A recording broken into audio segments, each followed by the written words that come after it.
All right, welcome back. So most of you, majority is finished. Those of you that are still working, try to ignore me as good as you can. Oh, is that okay for those that are still working on the quiz? If the light is off? If not, let me know, then well, can I partly the light? Let's leave the light on for now. Okay, so we're gonna continue today with regression. And this is a logical continuation of correlation that we have discussed on Monday. So we had, on Monday, we talked about correlation. So again, remember, correlation is basically investigating the co-variation between two variables. So essentially, we looked into a scatter that we see here that basically is to some extent either correlated or not correlated. In a linear correlation, you're basically meaning to quantify this correlation with what we discussed as the line of best fit. And this is that line. So you see that line in this graph, where there basically is a line put through the entire scatter. So the idea is here to really kind of get an idea, are these two variables in a bivariate fashion associated with each other? And so we talked about spurious correlation. We talked about correlations that indeed are evident based on the data. And we also mentioned that there is not necessarily a causal relationship between two variables that are associated. And this becomes important when you think of regression. Because in regression, you mean to build on correlation. And by building on correlation, you actually mean to establish a relationship between these two variables to allow for the prediction of your dependent variable. That means that you're developing your line of best fit, and you're utilizing this line of best fit to describe in increments of the X values the changes in the Y values. Thereby, you can develop a prediction model that basically allows you to predict for each known X, whatever this may be, your dependent variable, the value for your dependent variable. And this can be very, very helpful for many reasons, right? And this can be helpful, for example, when you have prediction models where you predict the blood pressure in your patients, where you have risk factors, and you mean to build on these predictive models to kind of determine that risk of that individual to have elevated blood pressure, or to quantify risks. So this is really quite ubiquitous in clinical medicine and in your day-to-day life, as you will see in some of the videos that you are commenting on. So regression is really the second step of correlation. So basically, it predicts not only for a population level, the increments of the dependent variable with each increment of the X, it also allows to take this model, this regression equation that you derive, to utilize it to predict the dependent variable, be it blood pressure, be it risk of death, the risk of hospitalization for one individual, if you know the respective value for that individual on the X-axis. So you can basically use this to really estimate it for one individual. And that's super useful. In the context of our work, we're using it to basically determine the risk of a particular patient to having to go to the hospital within the next 6 months, for example. So you know that individual came in, his blood pressure, his or her blood pressure is XYZ, his lipid levels are, I don't know, elevated, you have an age above 65, male gender, you name it, what other factors you're interested in. And you determine one individual's risk in an actual quantitative term to having to go to the hospital.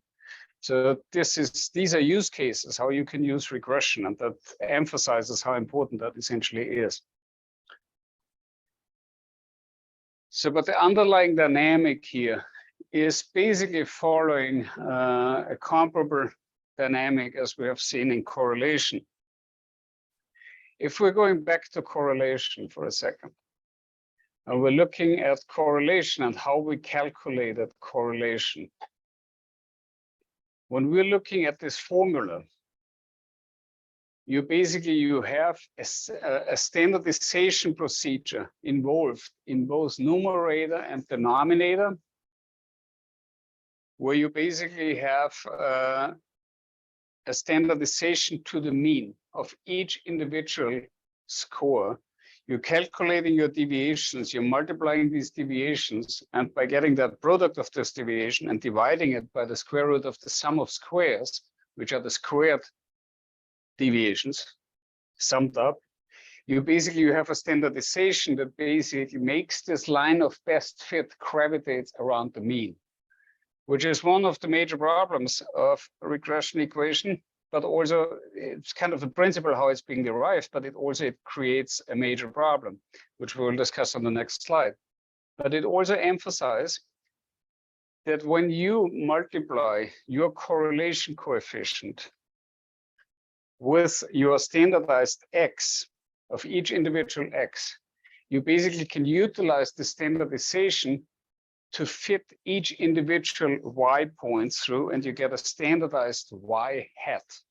And this y hat is actually a new nomenclature we're introducing today. Y hat is basically a predicted y. So we can basically establish by this standardization procedure involved in the correlation coefficient, we can utilize the correlation coefficient to calculate utilizing the standardized x. We can predict a set y hat, a standardized y hat, which we can, in the knowledge of the mean and the standard deviation, then reconvert to a y. So this essentially looks like that. So we have now, so this example worked was an R of 0.58. So you get set scores of any variable that you're interested from -2 to +2, for example. You can convert this by multiplying it by 0.58, which is the correlation coefficient used in this example, to basically get the standardized y's. So that's set y.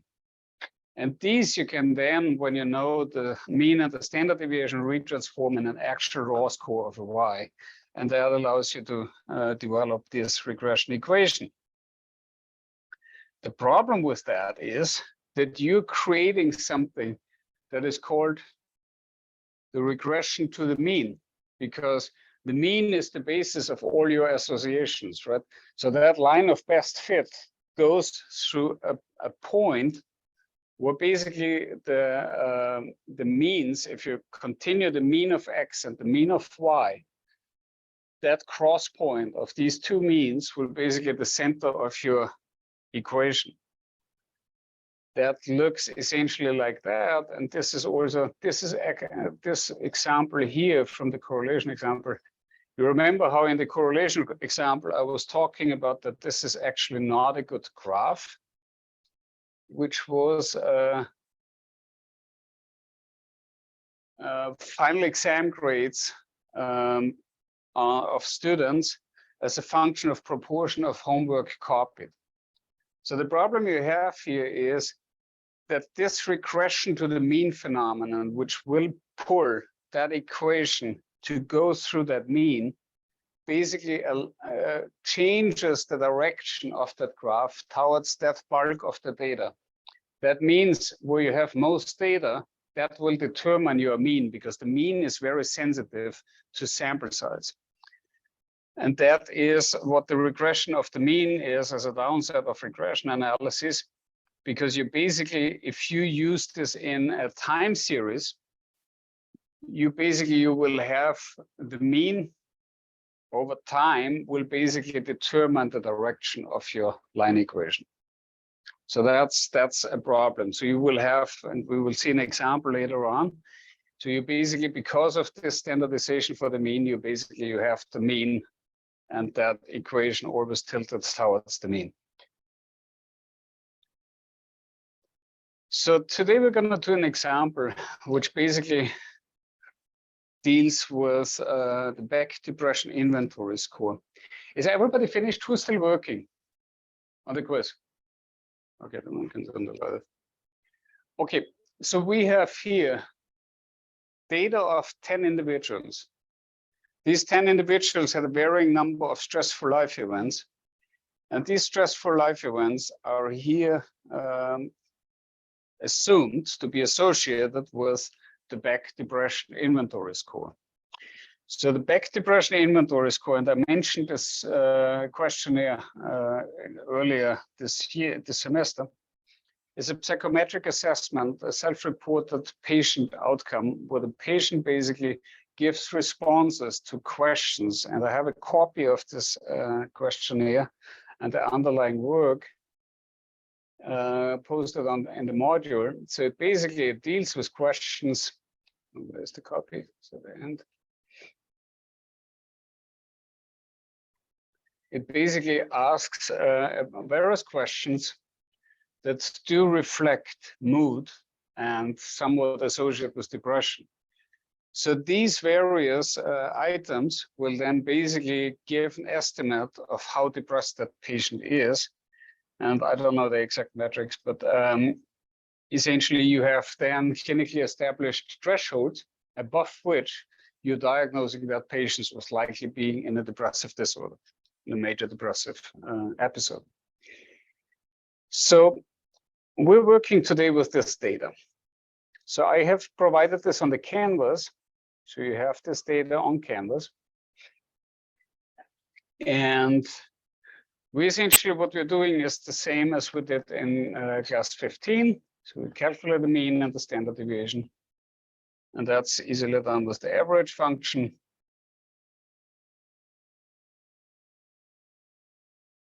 And the standard deviation.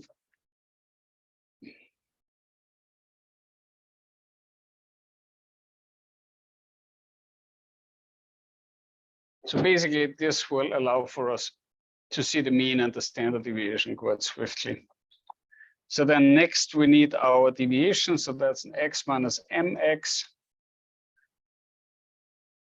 Let's first copy this formula over, just that we have it right in front of us.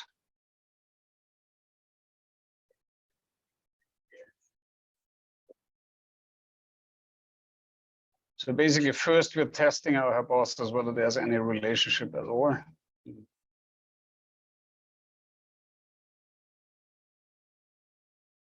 Or it's better to copy this one.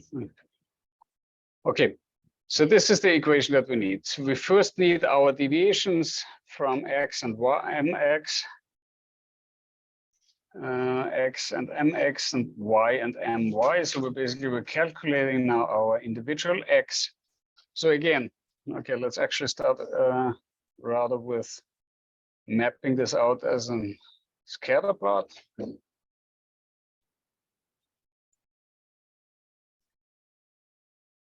So this is how this data looks like. So we basically have a somewhat increasing trend. So we have here back depression inventory score as a function of stressful life events. Good. Then we have on the x-axis, we have the stressful life events. This basically,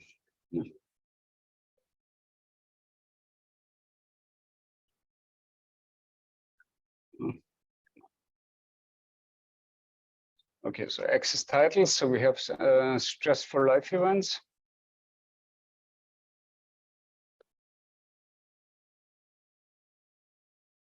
That's a count. And then we have back depression score.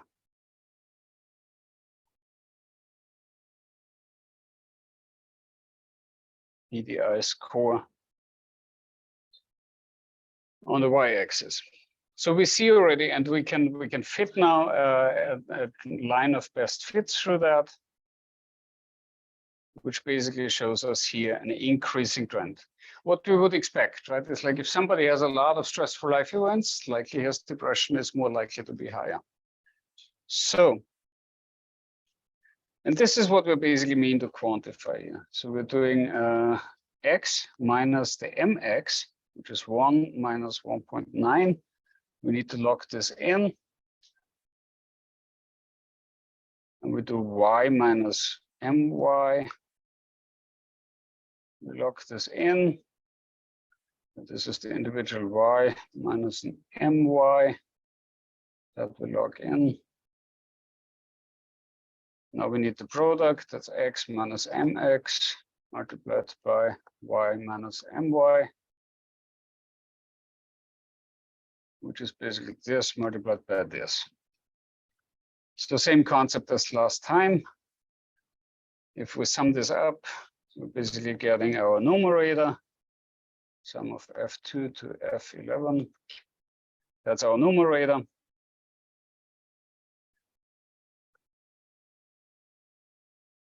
And if we are squaring this, so that's our squared deviations.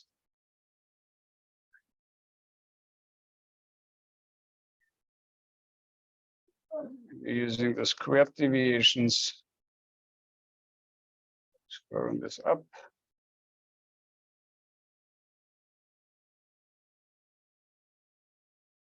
Gets us basically to our sum of squares, right? So we have done this exercise last time, which is quite simple to reproduce. So we're basically, we are now, oops, yeah. So we're summing this up, that gets us SSX and SSY. So now we do sum of G2 to G11. We do sum of H2 to H11. And the denominator is then consequently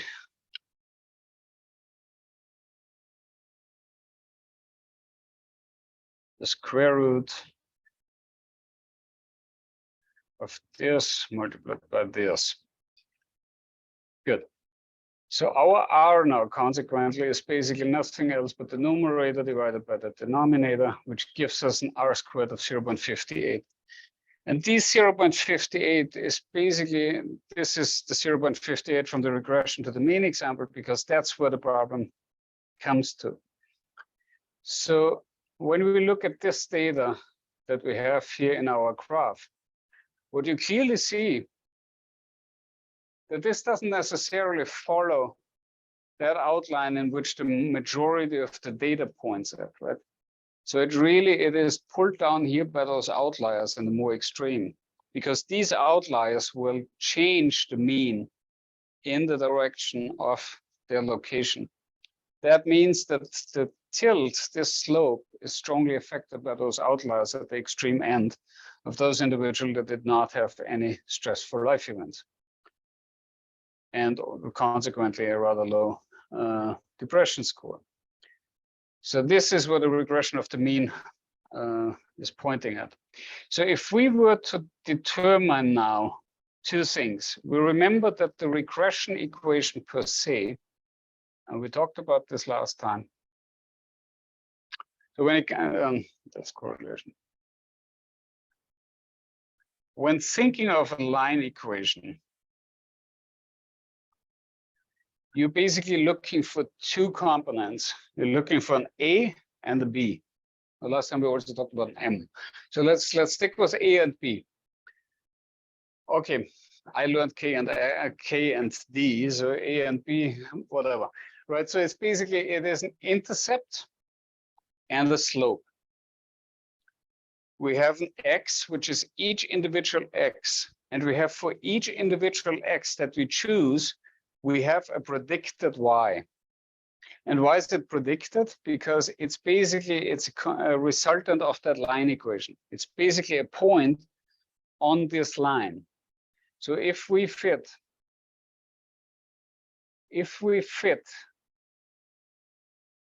this line through our data, we're getting as a resultant our line equation. So now we can predict for each of our x the corresponding BDI score. So if we know an individual had 5 life events, we can estimate what this BDI score would be for on a population level. The problem with prediction models is aforementioned regression to the mean phenomenon, because that tilt is creating a lot of inaccuracy here with the extreme large x values. That is the regression to the mean, tilting this more than it probably should. But that's also a problem with small sample size. So knowing now the equation, bless you. Knowing now the equation, we have now our x determined as the independent variable, so that's our x-axis, that's the stress for life events. And y hat is this predicted raw score. A is the intercept, and the intercept by definition is that point where y basically is located when you have an x of 0. So that's if you have if you look at our graphs, our x equals 0 is right here, and our y is somewhere here at around 9 point something. So that would be the intercept. The slope is calculated as we calculated it last time. The way we calculated it last time was basically by calculating exactly that decrease, and in the last case it was decrease. The decrease of y was an increase of each x. That's our slope. Can be calculated with this y2 minus y1 divided by x2 minus x1. Basically, it gives you from 1 unit increase of the x gives you the change in y, whether it's positive or negative, whether it's a positive or a negative relationship. So we know these two things now. We also know, and that's from the previous slide, we know that the equation for correlation, for the correlation coefficient, has an inherent standardization built in. That means we know that our predicted y is basically predicted by the correlation coefficient multiplied by ZX. So we can predict that standardized y hat by multiplying our standardized x with the correlation coefficient. So if we bring this formula now over, we have now an interesting tool in our hands, because we know from our x and our y, we know mean and standard deviation. So we can standardize this ourselves, quite simply, right? We know that with a standardized x and the knowledge of the r, we can calculate a standardized y hat. So we can predict this. So if we're putting this now in a little table, so we say our x is 0, 1, 2, 3. So these are the life events. No life event, 1 life event, 2, and 3 life events. If we were to calculate now our ZX, this can simply be done by 0.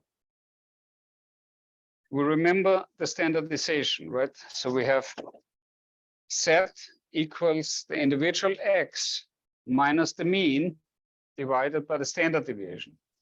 So the calculation of a ZX is basically done by our x minus the ZX, which is stress for life event, divided by the standard deviation of the x. This gives you a standardized x. And if we're doing this now, so now we need to lock this in.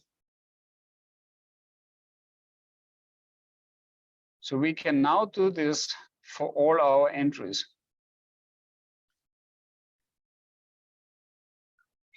So we can do this for 0, 1, 2, and 3. And this is exactly that table that you have seen here. So this is the same data, right? So it's minus 1.14, minus 1.16, a little bit more accurate, they rounded. So we have here. So if we're taking the set X now, and we're calculating this according to the formula here, where we can calculate the standardized predicted y hat by calculating the set X multiplied by an Rx, Rxy, so our correlation coefficient, we can calculate now our set Y. So this set Y is basically the minus 1.14 multiplied by our R.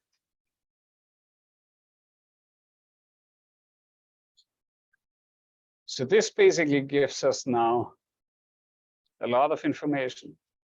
So this gives us now a standardized X for each of those entries and a standardized Y. And since we know how to calculate a standardized set, we know how to calculate from a standardized Y back to an actual raw score of Y. And this is quite simply done by a multiplication of the set Y with, so back depression inventory is our Y, that's our dependent variable.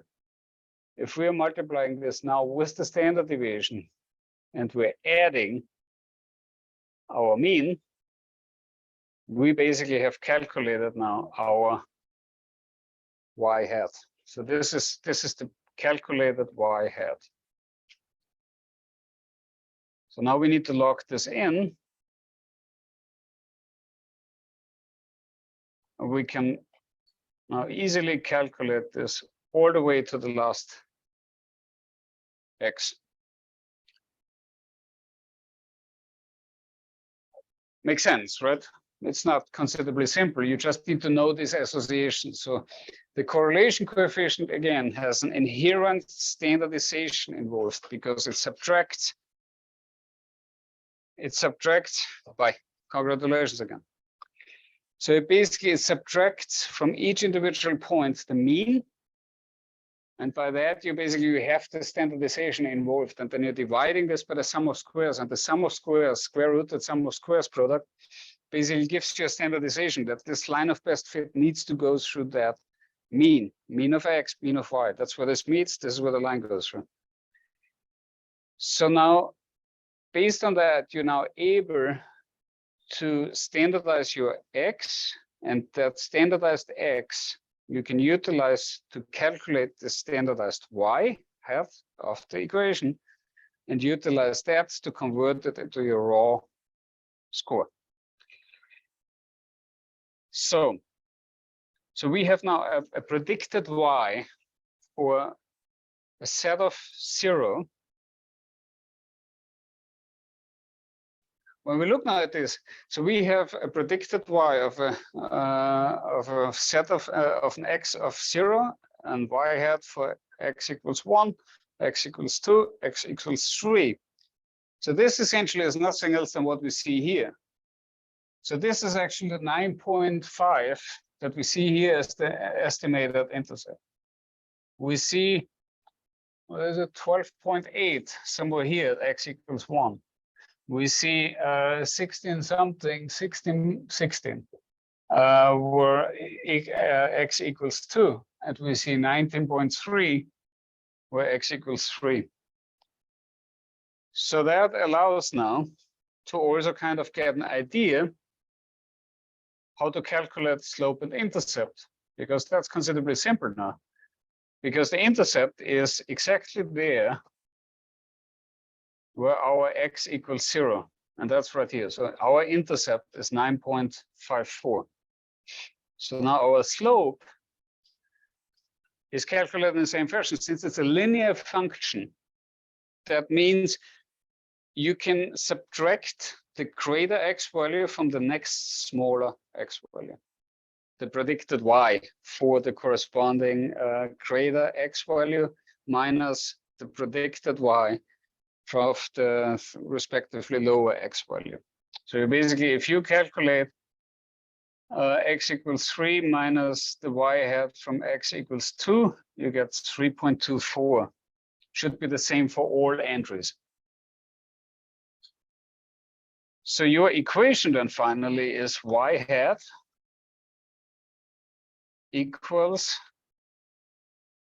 your A, which is 9.54 or 242, plus 3.241 multiplied by x. So that's your prediction equation. That's exactly your equation. So now we can click on our graph, on our scatter plot, and we can display this equation on the chart. If we do that, we see that this equation that they're stating here is identical with our equation. So we did this correct.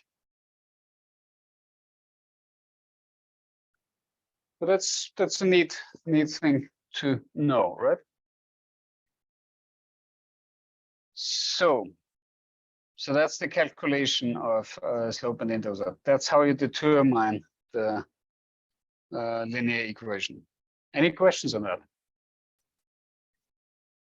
It's a little much, I know, but if you go through the steps of these calculations, it's quite intuitive, and it's not as complicated. So keep in mind the regression to the mean phenomenon. This is important to keep in mind. And know those steps of the calculations. This is, you determine this line essentially, and you're basically doing it exactly in the way we outlined. The problem that you have with these predictions is that they're full of errors, and the margin of error is obviously part of this regression analysis.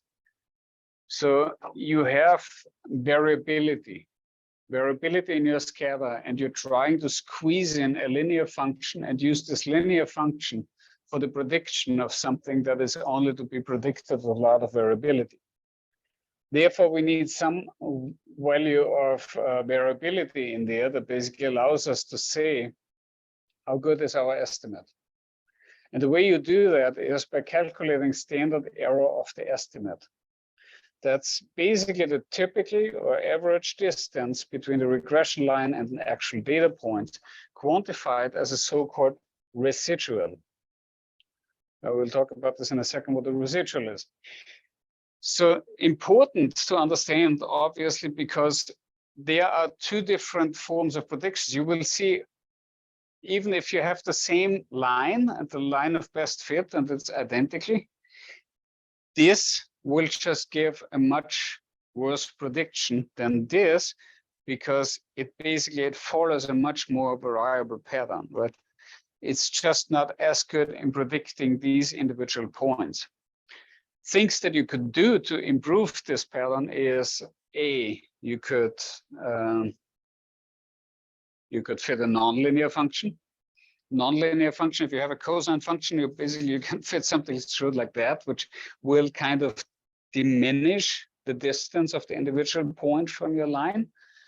Or alternatively, let's say, for example, this is a group of diabetics and this is a group of non-diabetics. You can include diabetes as a different term, as an additional term, which will basically stratify this regression equation into two regression equations. And both are going through that individually.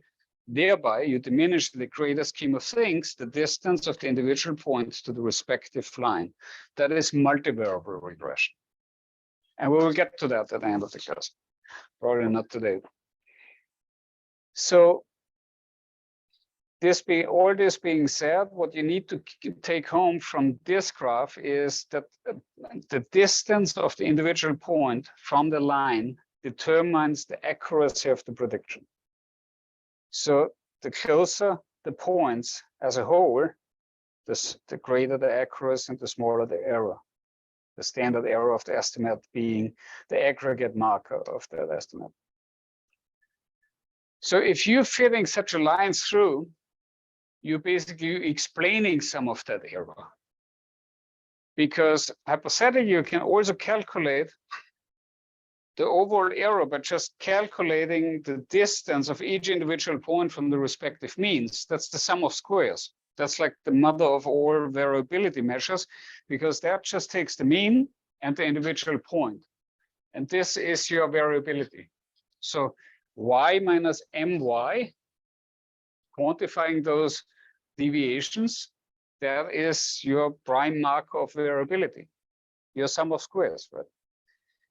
If you're using now the regression equation to predict this, you're getting better than the mean, because the mean is nothing else but a flat line.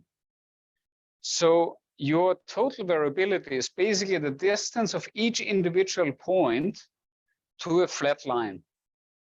So if you're adding now a slope and you're fitting this into your scatter, you're basically decreasing the distance of the individual point from your line. And that's why your prediction gets better.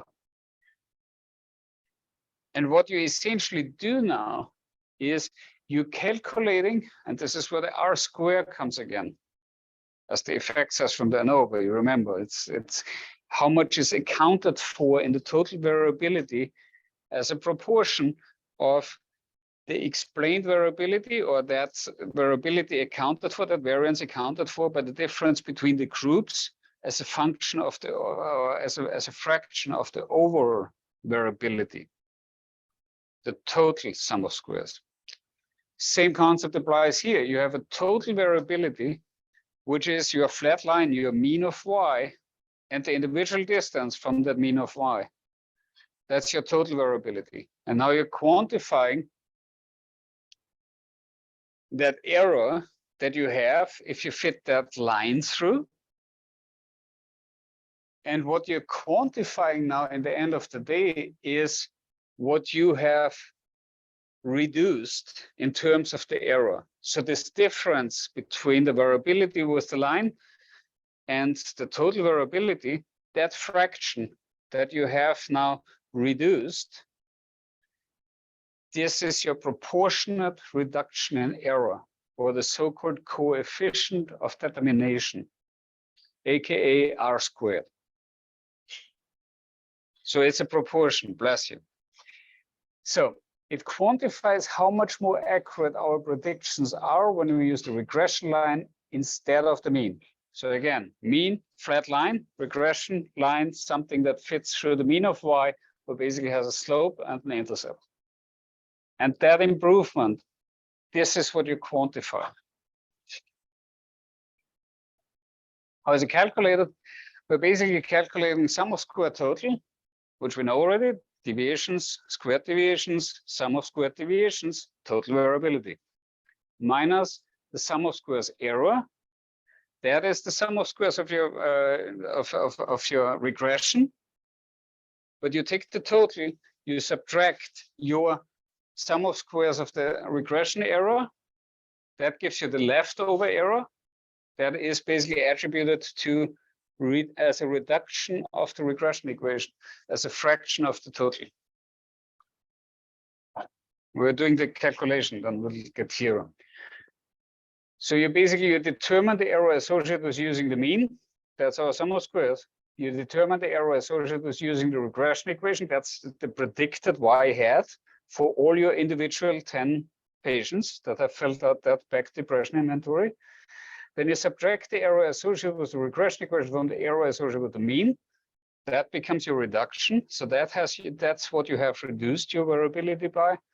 And then dividing this difference, that's your R squared.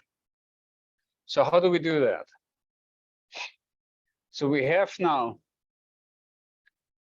our sum of squares we have calculated already, right? So we have our squared deviations, we have our sum of squares. That's the sum of squares y, because y is the dependent variable. So that is predicting a y using the mean. That's how poorly that is. That's how much variability you have. So now you want to quantify, how does the regression equation do? So the million-dollar question is, how do you calculate now? And let's bring this equation up here. How do you quantify for each individual entry your y hat? You're doing this by essentially calculating that individual predicted y by utilizing this regression. So you say, okay, I know the x of this individual. I multiply this with 3.241, and I add 9.542. That is the predicted y. Pretty cool, right? And this is how you really can approach regression. It's that simple. And you can do this for each individual. So you're predicting it for the entire group of patients.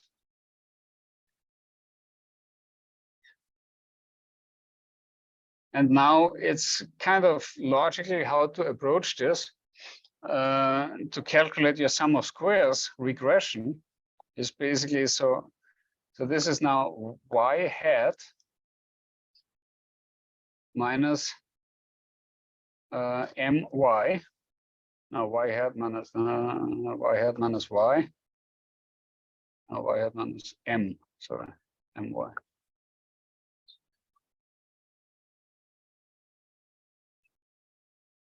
Yeah. So there are two approaches to that.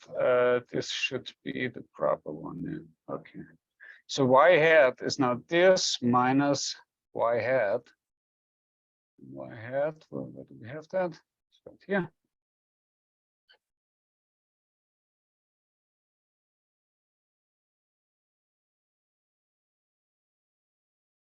Oh, wrong. We need to calculate y hat minus y. We do this, we get something different. Well, there is y minus my. No, he doesn't. Oh, there was the y minus my. Okay, good. So there are two ways how to approach this. So you can hypothetically, you can calculate the individual y from the predicted y. That gives you just that regression difference, the actual residual. That's one way to approach it. The other way is what they're proposing, to also subtract this from the mean.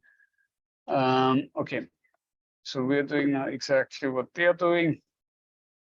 Okay, so summing this up now gets us a sum of square, gets us a SS error. So now if we sum this, that's K2 to K11.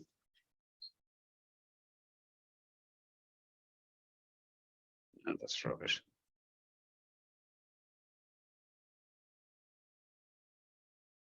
We have that. That's the mean. No, it does y minus y. Okay, good. Okay, so we're subtracting. Okay, we're subtracting y hat minus y. So we're not taking the my, we're taking the actual y. We're taking C2. So now we're squaring this.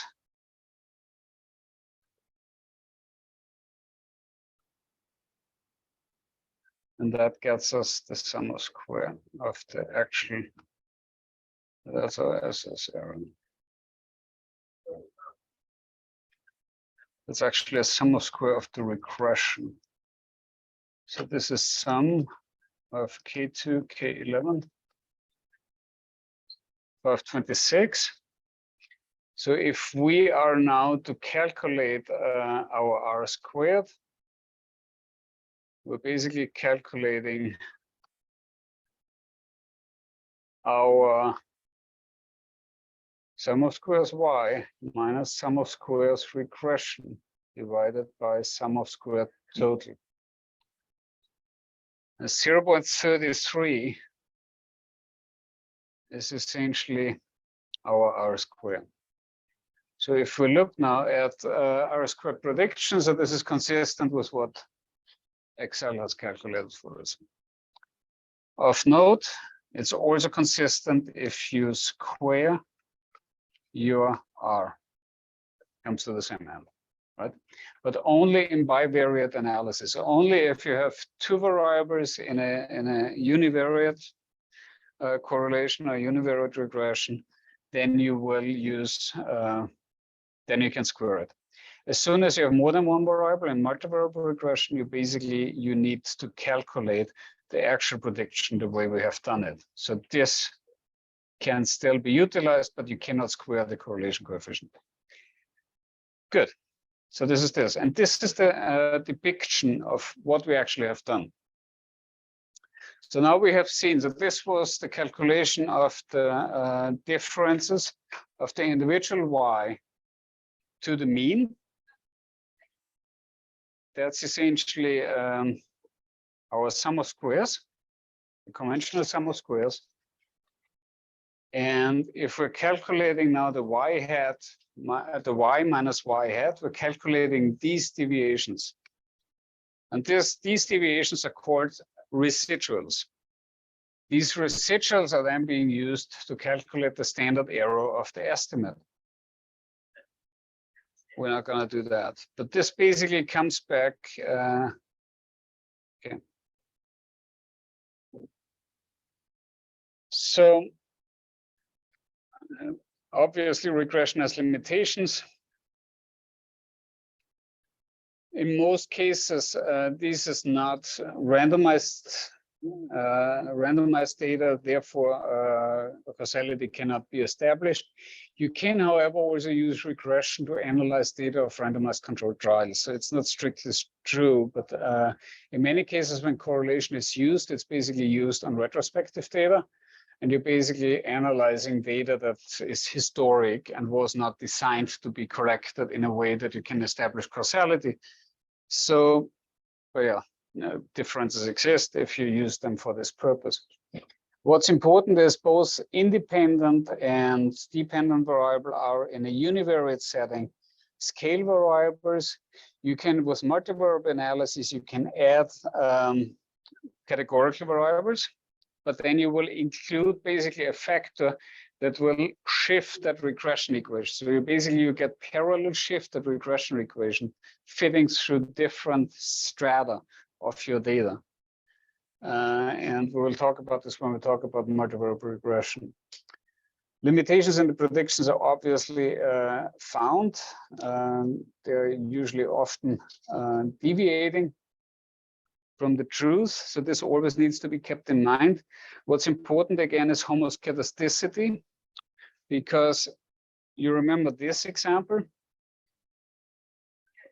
from correlation, which was our the school work, the homework.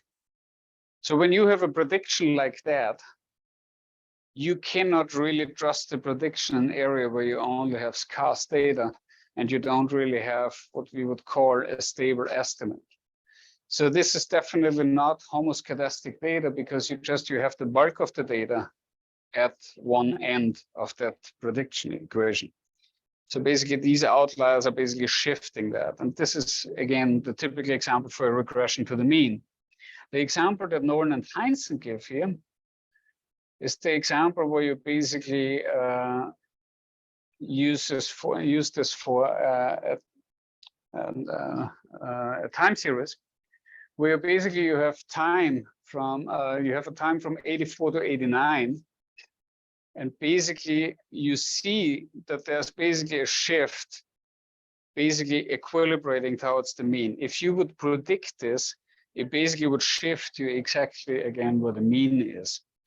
So you will basically, extreme values will always tend to kind of be towards the lower end. So they would go back towards the mean. So extreme values over time will always kind of gravitate against towards the mean. Yep, and that's where multiple regression is. Okay, we're 8 minutes early. Let's start with multiple regression on Monday.